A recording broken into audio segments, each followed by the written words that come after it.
rencontrons les étudiants des universités parce que nous estimons que demain, dans les années à venir, les étudiants, c'est eux qui vont diriger le Burundi demain.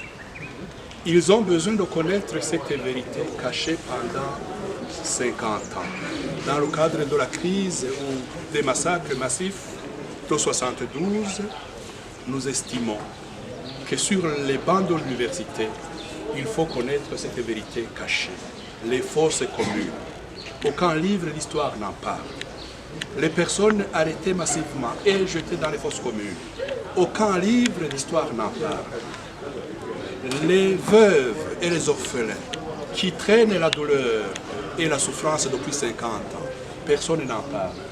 Nous voulons que le Burundi d'aujourd'hui et le Burundi de demain découvrent cette horreur que nos mamans et nos frères et nos sœurs traînent depuis 50 ans, mais pour essayer d'édifier une société réconciliée. Mais une réconciliation qui commence par la vérité et une vérité qui contribue à l'édification de la réconciliation. La vérité, la réconciliation. Le pardon quand c'est possible, la réparation quand c'est possible et surtout mettre en place des mécanismes de garantie de non-répétition. C'est là où il faut insister. Les étudiants de l'université, peut-être que demain, notre thématique peut les inspirer à des mémoires, à des thèses, parce que la matière est vaste. Le domaine de la justice transitionnelle, c'est un domaine nouveau. La thématique du pardon, de la réconciliation, pour traiter un passé tragique, un passé douloureux. C'est un vaste programme et ce processus de réconciliation, c'est un processus qui doit gérer et les présumés auteurs et les familles des victimes. C'est cela qu'il faut comprendre. La justice transitionnelle traite les victimes, mais elle traite aussi les auteurs. Parce que les auteurs encore en vie aujourd'hui, ils souffrent de voir que ce qu'ils ont caché est en train de sortir des fosses communes. Leurs enfants, ils souffrent. Pourtant, ce n'est pas eux qui ont tué.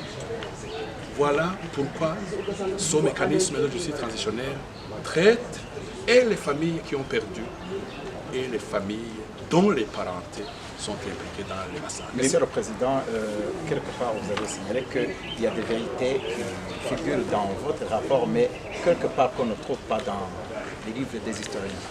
Comment pouvez-vous expliquer ça? Les livres d'histoire que nous connaissons au Burundi, qui sont écrits, disons, par les Burundais, il ne faudrait pas s'étonner que ces chapitres n'y figurent pas. Pourquoi? Parce que quand on est historien, professeur dans un parti unique, on ne peut pas écrire contre le pouvoir en place. Parce que c'est ce pouvoir en place qui vous a donné le boulot. Parce que cette université dans laquelle vous prestez, c'est une université publique et donc de l'État. Les professeurs dont vous parlez, ils avaient peur d'écrire contre le gouvernement en place parce que ce gouvernement était le responsable de ces massacres que nous avons qualifiés de génocide, de crime de guerre. Aujourd'hui, c'est une leçon apprise.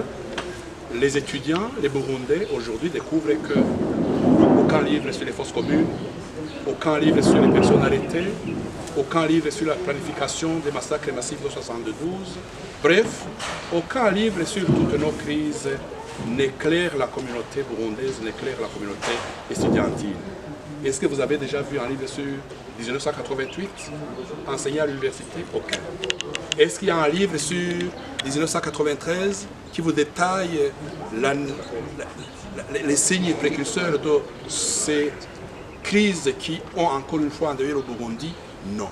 Voilà pourquoi il faut comprendre ces ouvrages. Et c'est pourquoi la loi de novembre 2018 précise que nos enquêtes, nos résultats, nos témoignages, les auditions que nous récoltons dans la population vont contribuer à la réécriture de l'histoire du Burundi. Une histoire la mieux partagée. Et aujourd'hui, comme cette vérité sort des fosses communes, personne ne va la contester. les fosses communes sont en train de parler. Les ossements humains tirés des fosses communes sont en train de parler. Vous avez vu aussi que nous avons des archives immenses. Des archives du parquet de Bujumbura, des archives des camps militaires, des archives des écoles secondaires, l'Athénée Royal, le Collège du Saint-Esprit, le Collège Notre-Dame de Gitega. Bref, dans toutes les écoles secondaires, nous avons été enquêtés. Beaucoup d'enseignants tués, beaucoup d'élèves enlevés et tués.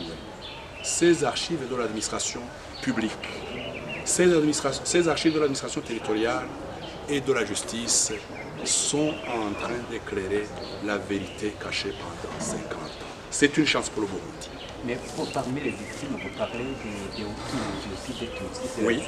Parmi ces écrivains aussi, il y avait ce sont des ethnies confondues. Pourquoi l'absence de ces documents alors qu'il y avait des frères ou des sœurs qui étaient tués? La réponse est la même lorsque un État en pouvoir se permet de tuer 30 000 citoyens, 50 000 citoyens, 100 000 citoyens. Ça veut dire que c'est un état de terreur. Et pendant qu'on tue, on terrorise les citoyens. Pendant qu'on terrorise, aucun scientifique n'a le courage de publier contre l'État qui le terrorise. C'est la seule explication. Même les professeurs occidentaux, tels que Jean-Pierre Chrétien, Jean-François Dupaquier, qui ont publié en 2006 l'ouvrage Burundi 1972 au bord des génocides. En 2006, on leur a posé la question, pourquoi maintenant? Ils ont répondu sincèrement, c'est la seule période favorable pour que le résultat de nos enquêtes soit rendu public au Burundi. Tout le monde a compris la réponse et personne n'a insisté. Pourquoi? Parce que il y a un moment pour que la vérité sorte des archives, des fosses communes et des témoignages. Il y a un moment pour que les veuves parlent. Ce moment-là, c'est aujourd'hui.